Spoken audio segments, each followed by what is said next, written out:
ବନ୍ଧୁଗଣ, ଆଜି ମୁଁ ଆପଣମାନଙ୍କୁ କର୍ମ ବଡ଼ ନା ଧର୍ମ ବଡ଼ ଏହା ଉପରେ ଏକ କାହାଣୀ ମାଧ୍ୟମରେ କହିବାକୁ ଯାଉଛି। ଦିନେ ଧର୍ମ ଏବଂ କର୍ମ ମଧ୍ୟରେ ଲଢ଼େଇ ହେଲା। ଧର୍ମ କହିଲା ମୁଁ ବଡ଼ ଆଉ କର୍ମ କହିଲା ମୁଁ ବଡ଼। ଏହିପରି ଦୁଇ ଜଣଙ୍କ ମଧ୍ୟରେ ଲଢ଼େଇ ହେଲା। ବିବାଦ ବଢ଼ି ଚାଲିଲା। ଏହି କଥା ଜାଣିବା ପାଇଁ ଦୁଇ ଜଣ ଯାକ ଦେବରାଜ ଇନ୍ଦ୍ରଙ୍କ ପାଖକୁ ଚାଲିଲେ। ଏହା ଶୁଣି ଦେବରାଜ ଇନ୍ଦ୍ର କହିଲେ, ମୁଁ ତୁମ ସମସ୍ୟାର ସମାଧାନ କରିପାରିବି ନାହିଁ। ଆପଣମାନେ ବିକ୍ରମାଦିତ୍ୟଙ୍କ ପାଖକୁ ଯାଆନ୍ତୁ। ସେ ବହୁତ ଧର୍ମପରାୟଣ, ନ୍ୟାୟାଧୀଶ ଆଉ ପ୍ରଜାବତ୍ସଳ ଅଟନ୍ତି। ସେ ଏବେ ପୃଥିବୀ ଲୋକରେ ଅଛନ୍ତି। ଧର୍ମାତ୍ମା, ପରୋପକାରୀ ବିକ୍ରମାଦିତ୍ୟଙ୍କ ପାଖକୁ ଯିବାକୁ ବାହାରିଲେ। ଦେବରାଜ ଇନ୍ଦ୍ର ଧର୍ମ ଏବଂ କର୍ମ ସମସ୍ତେ ମିଶି ରାଜା ବିକ୍ରମାଦିତ୍ୟଙ୍କ ଦରବାରିରେ ପହଞ୍ଚିଲେ। ରାଜା ବିକ୍ରମାଦିତ୍ୟ ଦେବରାଜ ଇନ୍ଦ୍ର ଏବଂ ଧର୍ମ କର୍ମକୁ ଦେଖି ପ୍ରଣାମ ଜଣାଇଲେ। ସେ କହିଲେ, ଦେବଗଣ, ଆପଣଙ୍କର ମୁଁ କି ସେବା କରିପାରେ? ଦେବରାଜ ଇନ୍ଦ୍ର ଧର୍ମ ଏବଂ କର୍ମର ସମସ୍ୟା ବିଷୟରେ ଜଣାଇଲେ। ହେ ରାଜନ୍, ଆପଣ ଏହାର ଉଚିତ ନିର୍ଣ୍ଣୟ କରନ୍ତୁ। ବିକ୍ରମାଦିତ୍ୟ କହିଲେ, ହେ ଦେବଗଣ, ଏଥିପାଇଁ ଆମକୁ ଜଙ୍ଗଲକୁ ଯିବାକୁ ପଡ଼ିବ। ତାପରେ ଯାଇ ଏହାର ଉଚିତ ନିର୍ଣ୍ଣୟ ହୋଇପାରିବ। ରାଜା ବିକ୍ରମାଦିତ୍ୟଙ୍କ ସହିତ ଧର୍ମ, କର୍ମ ଓ ଦେବରାଜ ଇନ୍ଦ୍ର ସମସ୍ତେ ବନକୁ ପ୍ରସ୍ଥାନ କଲେ। ବିକ୍ରମାଦିତ୍ୟ ପ୍ରଥମେ ଧର୍ମକୁ ପ୍ରଶ୍ନ କଲେ, ହେ ଧର୍ମ, ଆପଣ କୁହନ୍ତୁ, ଆପଣ କିପରି ବଡ଼ ଅଟନ୍ତି? ଧର୍ମ କହିଲେ, ହେ ରାଜନ୍, ଯଦି ମୁଁ ସଂସାରରେ ମୋର ପ୍ରଭାବ ହଟାଇଦେବି ତାହେଲେ ସଂସାରରେ ଅତ୍ୟାଚାର ବଢ଼ିଯିବ। ସେଥିପାଇଁ ମୁଁ ବଡ଼ ଅଟେ। ତାପରେ ରାଜା କର୍ମକୁ କହିଲେ, ଏବେ ଆପଣ କୁହନ୍ତୁ, ଆପଣ କେମିତି ବଡ଼ ଅଟନ୍ତି? ସେ କହିଲେ, ଯଦି ସଂସାରରୁ ମୁଁ ମୋର ପ୍ରଭାବ ହଟାଇଦେବି ତେବେ ସଂସାର ଚାଲିପାରିବ ନାହିଁ। ଏମିତିକା କଥା ଶୁଣି ରାଜା ବିକ୍ରମାଦିତ୍ୟ ଦୁଇଟି ଯାକ କଥାକୁ ବିଚାର କରିବାକୁ ଲାଗିଲେ। ଠିକ୍ ଏହି ସମୟରେ ଗୋଟିଏ ବ୍ୟକ୍ତି ସେହି ବାଟ ଦେଇ ଯାଉଥିଲା।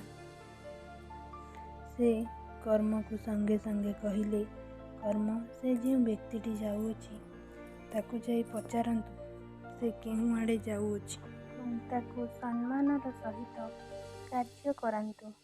ଆପଣଙ୍କର ଚମତ୍କାରିତା ଦେଖାନ୍ତୁ। ଧର୍ମ ସଙ୍ଗେ ସଙ୍ଗେ କହିଲେ, ହେ ରାଜନ୍, ମୁଁ ସେହି ବ୍ୟକ୍ତିର ଧର୍ମ ଅଟେ। ଅର୍ଥାତ୍ ମୁଁ ମୋର ପ୍ରଭାବ ସେ ବ୍ୟକ୍ତିଠାରୁ ହଟାଇ ଦେଉଛି। ଆପଣ କେବଳ କର୍ମକୁ କୁହନ୍ତୁ ତାଙ୍କର ପ୍ରଭାବ ପକାଇବା ପାଇଁ। ଏତିକି କହି ଧର୍ମ ସେହି ବ୍ୟକ୍ତିଠାରୁ ନିଜର ପ୍ରଭାବ ହଟାଇ ଦେଲେ। କେବଳ କର୍ମର ପ୍ରଭାବ ରହିଲା। ବନ୍ଧୁଗଣ, ଆପଣଙ୍କୁ ଏହା ତ ଜଣାଥିବ, ଧର୍ମ ସତ୍ୟ ଦ୍ୱାରା ସ୍ଥାପିତ ହୋଇଥାଏ। ଏଥିପାଇଁ ଧର୍ମନୀତି ବିନା କର୍ମ କ୍ରୂରତାରେ ବଦଳି ଯାଇଥାଏ। ଯେତେବେଳେ କର୍ମ ସେହି ଲୋକକୁ ପଚାରିଲେ, କେଉଁ ଆଡ଼େ ଯାଉଛନ୍ତି? ଲୋକଟି କହିଲା, ତୁମେ କିଏ ମୋତେ ପଚାରିବାକୁ? ମୁଁ ଯେଉଁଆଡ଼େ ଯାଏ ତୁମର କ'ଣ ଅଛି? ମୁଁ ଯେଉଁଆଡ଼େ ଯାଏ ତୁମକୁ କାହିଁକି କହିବି ମୁଁ କୁଆଡ଼େ ଯାଉଛି ବୋଲି? ଧର୍ମର ପ୍ରଭାବ ହଟିବା ମାତ୍ରେ ସେ ବ୍ୟକ୍ତିଟି ଅଭିମାନ ପରି କହିବାକୁ ଲାଗିଲା। ତାପରେ କର୍ମ କହିଲେ, ହେ ମାନବ, ମୁଁ କର୍ମ ଅଟେ। ମୋର ପ୍ରଭାବରେ ତୁମେ କର୍ମ କରୁଛ। ମୋ କଥା ଧ୍ୟାନ ଦେଇ ଶୁଣ।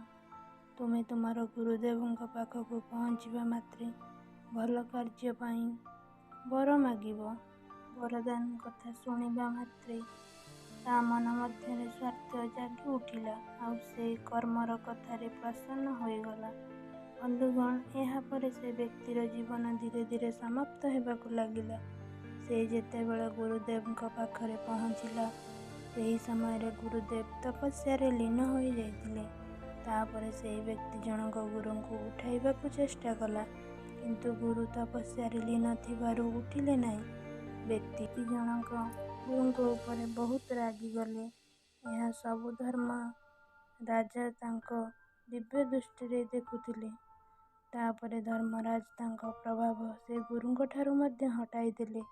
କିଛି ସମୟ ମଧ୍ୟରେ ଗୁରୁଙ୍କର ମଧ୍ୟ ଧର୍ମ ସମାପ୍ତ ହୋଇଗଲା। ସେ ବ୍ୟକ୍ତି ଜଣକ ମନେ ମନେ ଗୁରୁଙ୍କ ଉପରେ କ୍ରୋଧିତ ହୋଇଥିଲେ। ସେ କହିବାକୁ ଲାଗିଲେ, ମୁଁ ଏତେ ଦୂରରୁ ଗୁରୁଙ୍କୁ ଭେଟିବାକୁ ଆସିଅଛି, ଆଉ ଗୁରୁ ତପସ୍ୟାରେ ଲୀନ ହୋଇ ଅଛନ୍ତି। ଏହାପରେ ଗୁରୁ ଏହା ଗୁରୁ ଦ୍ୱାରା ଶିଷ୍ୟର ଘୋର ଅପମାନ ଅଟେ। ଏହାପରେ ସେ ଏକ ବାଡ଼ି ଦ୍ୱାରା ଗୁରୁଙ୍କୁ ପିଟିବାକୁ ଲାଗିଲେ। ଧର୍ମ ଏସବୁ ଦେଖି ହସିବାକୁ ଲାଗିଲେ। ଯେମିତି ବ୍ୟକ୍ତିଟି ଗୁରୁଙ୍କୁ ପିଟିବାକୁ ଲାଗିଲେ, ଗୁରୁ ସାଙ୍ଗେ ସାଙ୍ଗେ କ୍ରୋଧିତ ହୋଇଗଲେ ଏବଂ ଗୁରୁ ଶିଷ୍ୟଙ୍କଠାରୁ ଧର୍ମ ସମାପ୍ତ ହୋଇଗଲା ପରେ ସେମାନଙ୍କର କର୍ମ କ୍ରୂରତାରେ ପରିଣତ ହୋଇଗଲା। ଯଦି ଧର୍ମ ନଥିବ ତେବେ କର୍ମ ତ ଥିବ, ହେଲେ ସେ କର୍ମ ଖରାପ କର୍ମ ହୋଇଥିବ। ଏଣୁ ସଙ୍ଗେ ସଙ୍ଗେ ଗୁରୁ ଶିଷ୍ୟକୁ ଅଭିଶାପ ଦେଲେ। କହିଲେ, ହେ ପାପୀ, ତୋର ଏହି କାର୍ଯ୍ୟ କ୍ରୂରତାରେ ପରିପୂର୍ଣ୍ଣ ଥିଲା। ମୁଁ ତୋତେ ଅଭିଶାପ ଦେଉଅଛି, ତୁ ଏହିକ୍ଷଣି ଗଧରେ ପରିଣତ ହୋଇଯା। ଅଭିଶାପ ଯୋଗୁଁ ଲୋକଟି ଗଧରେ ସଙ୍ଗେ ସଙ୍ଗେ ପରିଣତ ହୋଇଗଲା। ଏହା ଦେଖି ଧର୍ମ ରାଜା ବିକ୍ରମାଦିତ୍ୟଙ୍କୁ କହିଲେ, ମୋର ପ୍ରଭାବ ଏତେ ଯେ ମୋର ଗୋଟିଏ ପ୍ରଭାବରେ ମନୁଷ୍ୟକୁ ଗଧରେ ପରିଣତ କରିଦେଲା। ରାଜା ଏବେ ଧର୍ମକୁ କହିଲେ, ଏବେ ତୁମର ପ୍ରଭାବ ପକାଅ। ସଙ୍ଗେ ସଙ୍ଗେ ଧର୍ମ ଗୁରୁଙ୍କ ଉପରେ ପ୍ରଭାବ ପକାଇଲେ। ସଙ୍ଗେ ସଙ୍ଗେ ଗୁରୁ ଅନୁଭବ କରିବାକୁ ଲାଗିଲେ, ଏ କ'ଣ ଅନର୍ଥ ହୋଇଗଲା। ଗୁରୁ ବହୁତ ଦୁଃଖିତ ହେଲେ। ଅଜାଣତରେ ମୁଁ ମୋର ଶିଷ୍ୟକୁ ଅଭିଶାପ ଦେଇଦେଲି। ଧର୍ମ ଯେତେବେଳେ ତାଙ୍କର ପ୍ରଭାବ ସେହି ଗଧ ହୋଇଥିବା ବ୍ୟକ୍ତି ଉପରେ ପକାଇଲେ, ସେ ବ୍ୟକ୍ତି ତା ଘରକୁ ଦୌଡ଼ିବାକୁ ଲାଗିଲା। ସେହି ବ୍ୟକ୍ତି ତାର ପତ୍ନୀକୁ ଧର୍ମର କାରଣରୁ ଏହା ଜଣାପଡ଼ିଗଲା ଯେ ମୋର ପତି ଗୁରୁଙ୍କ ଅଭିଶାପରୁ ଗୋଟିଏ ଗଧ ହୋଇଯାଇଛନ୍ତି। ତାର ପତ୍ନୀ ଗଧ ହୋଇଯାଇଥିବା ବ୍ୟକ୍ତିକୁ ଗୁରୁଙ୍କ ପାଖକୁ ନେଇ ଆସିଲେ।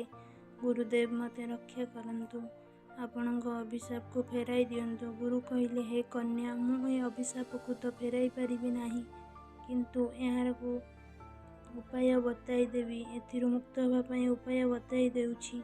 ଯେତେବେଳେ ଦେବରାଜ ଇନ୍ଦ୍ର ଏବଂ ବୃହସ୍ପତିଙ୍କୁ ଦର୍ଶନ କରିନେବ, ତେବେ ତୁମର ଅଭିଶାପର ମୁକ୍ତି ମିଳିଯିବ। ଏବେ ତୁମକୁ ରାଜା ବିକ୍ରମାଦିତ୍ୟଙ୍କ ଦ୍ୱାରକୁ ଯିବାକୁ ପଡ଼ିବ।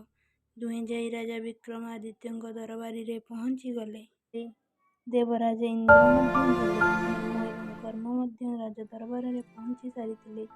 ତାପରେ ଲୋକଟି ପତ୍ନୀ ରାଜା ବିକ୍ରମାଦିତ୍ୟଙ୍କ ଦେବରାଜ ଇନ୍ଦ୍ରଙ୍କୁ ପ୍ରଣାମ କରିବା ସହିତ ଗୁରୁଦେବ କହିଥିବା କଥାକୁ ଜଣାଇଲେ। ଏହା ଶୁଣି ଦେବରାଜ ଇନ୍ଦ୍ର ଗୁରୁ ବୃହସ୍ପତିଙ୍କୁ ଆବାହନ କଲେ। କିଛି ସମୟ ମଧ୍ୟରେ ରାଜା ବୃହସ୍ପତି ବିକ୍ରମାଦିତ୍ୟଙ୍କ ଦରବାରରେ ଆସି ପହଞ୍ଚିଗଲେ। ଦେବରାଜ ଇନ୍ଦ୍ର ଏବଂ ଗୁରୁ ବୃହସ୍ପତିଙ୍କୁ ଦର୍ଶନ କରି ଗଧ ହୋଇଯାଇଥିବା ଲୋକଟି ପୁଣି ଥରେ ମାନବ ରୂପରେ ପରିଣତ ହୋଇଗଲା। ଏହାପରେ ରାଜା ବିକ୍ରମାଦିତ୍ୟ କହିଲେ, ହେ ଧର୍ମ, କର୍ମ ଏବଂ ଧର୍ମ ଦୁଇଜଣ ଯାକ ଆବଶ୍ୟକ ଅଟ।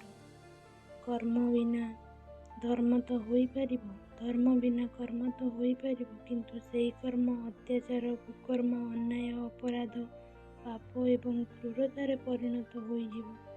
ସେଥିପାଇଁ ଗୋଟିଏ ଦୃଷ୍ଟିରୁ ତୁମେ ଶ୍ରେଷ୍ଠ ଅଟ, କିନ୍ତୁ ଯେତେବେଳେ ତୁମେ ନ୍ୟାୟ ସହିତ ନ୍ୟାୟ କର୍ମ ଥିବ, ସେତେବେଳେ ତୁମେ ପୂଜନୀୟ ହେବ। ଅନ୍ୟଥା ଯଦି ତୁମେ ଅନ୍ୟାୟ, ଅତ୍ୟାଚାର, ପାପ, କ୍ରୂରତା ସାଥିରେ ରହିଥିବ, ତେବେ ତୁମେ ନିନ୍ଦନୀୟ ହୋଇଯିବ। ସେଥିପାଇଁ ମୁଁ ତୁମଠାରୁ ଅଧିକ ଶ୍ରେଷ୍ଠ ଧର୍ମକୁ ହିଁ ମାନୁଛି। ବିନା କର୍ମରେ ଧର୍ମ ଶାନ୍ତ ହୋଇପାରେ, କିନ୍ତୁ ସେ କର୍ମ ଅନ୍ୟାୟ, କ୍ରୂରତା, ପାପୀ ହୋଇପାରିବ ନାହିଁ। କାହିଁକି ନା ଧର୍ମ ସତ୍ୟରେ ହିଁ ସମାହିତ ହୋଇଥାଏ, ପରନ୍ତୁ ବିନା ଧର୍ମରେ କର୍ମ ଭୁଲ ମଧ୍ୟ ହୋଇପାରେ। ଏହିଭଳି ଭାବରେ ଧର୍ମକୁ ଶ୍ରେଷ୍ଠତା ପ୍ରଦାନ କରାଗଲା। ଯଦି ଆପଣଙ୍କ ଭିଡ଼ିଓଟି ଭଲ ଲାଗିଥିଲା ତେବେ ସେୟାର, କମେଣ୍ଟ ଆଣ୍ଡ ସବସ୍କ୍ରାଇବ୍ କରିଦେବେ।